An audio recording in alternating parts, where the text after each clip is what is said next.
The worst mental health advice you'll ever follow feels like relief. My thoughts on this topic all started in a mental health support group online. A woman asked an honest, good faith question. Is it good for me to get up at 4:30 in the morning to work out? Or will that just make me more anxious? And the comment that rose to the top of that thread said this: if it doesn't feel good, don't do it. If it feels good, it is good. When I read that, everything inside me screamed, it's a trap. And this didn't come from some anonymous troll. It came from a wellness professional. And that's the point. This belief runs straight through the people we trust most to help us heal. If it feels good, it is good. If it feels bad, don't do it. Most people walk into therapy already certain that healing means feeling good and that discomfort is the enemy that they're there to get rid of. But this one quiet assumption builds a cage around your life.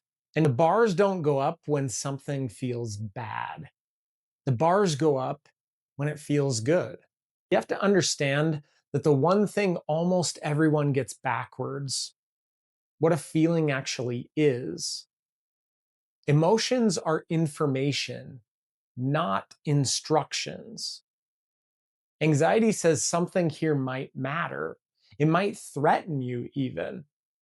Sadness says something you value might be slipping away. The neuroscientist Lisa Feldman Barrett has spent decades showing that emotions aren't hard truths welling up from inside you. Your brain constructs them in real time as its best prediction about what's happening and what to do. Best guess, not gospel. And a brain that's been anxious or depressed for years is running on predictions that are badly miscalibrated. An alarm wired to go off at shadows. So when you feel bad and you conclude, therefore, this is bad for me, you've handed a faulty prediction to the final say. And this is how that cage gets built. The mechanism: you're anxious about something, so you avoid it. And the instant you do, relief. The dread drains out and relief feels good. The relief rewards the avoidance. The good feeling isn't actually proof that you made the right call. The good feeling is the weld. That's why the treatment that actually works for anxiety, exposure, does the exact opposite of what this advice tells you. It has you approach the thing on purpose and stay long enough that you learn something new. I can feel anxious and be completely okay. It feels bad in the moment, and it's one of the most reliable, effective interventions in all of clinical psychology. So, no, if it feels good, it is good, isn't just unhelpful. It's a step by step guide to building your own cage, handed to you with a bow on it and the word self care on the tag. Maybe you're thinking, fine, but I'm not trying to be brave. I just want to be happy. So, follow what feels good and end up happy? Fair enough, except that it doesn't actually work. This seems to be one of those principles of reality that I'm always talking about on this channel.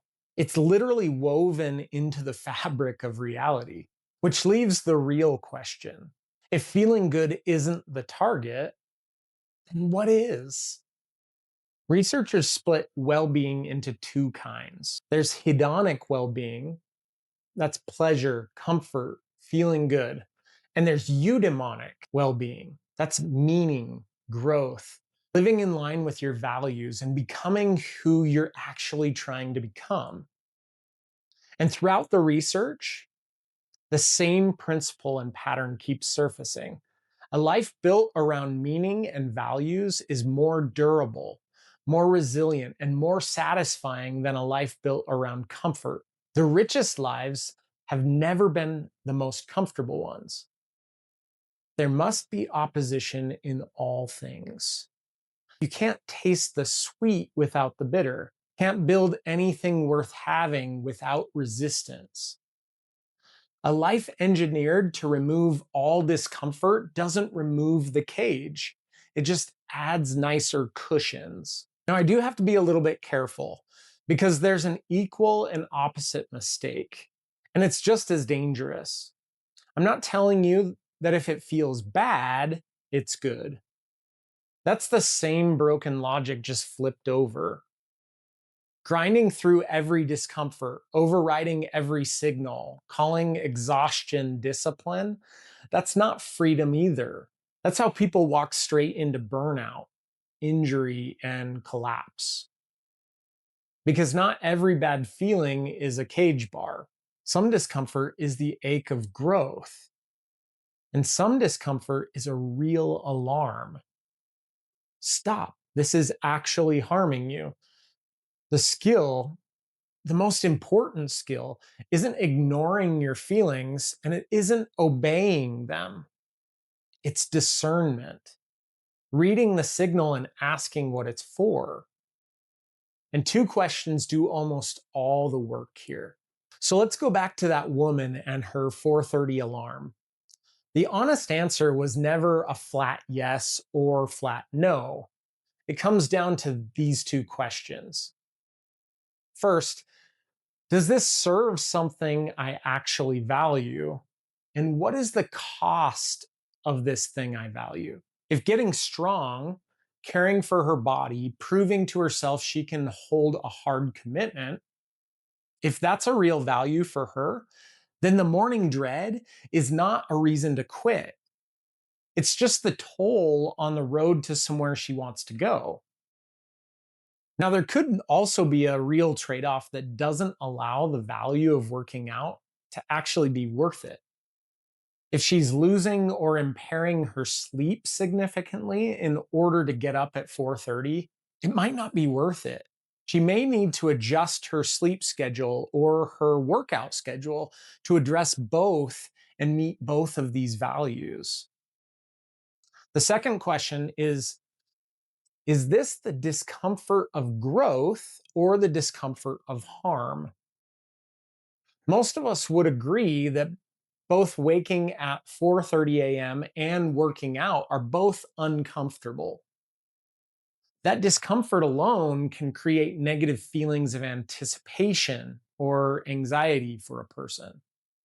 Both the discomfort of the behavior itself and the discomfort of anticipating can be normal signs of growth and expansion of our comfort zone. But sleep is foundational to mental health.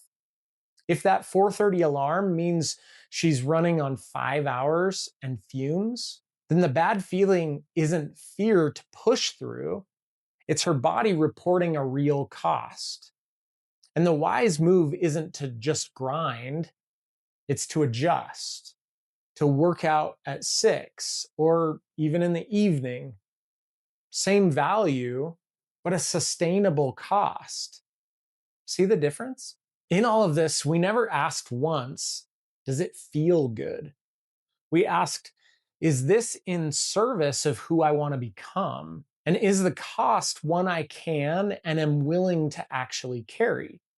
Drop a comment with the one thing in your life right now that feels bad, but you suspect is actually good for you. Finally, here's the part that really changes things. Every time you let feels good be the automatic yes and feels bad your automatic no, you weld another bar of your self built cage. Comfort is not necessarily your enemy. Mistaking comfort for the goal is.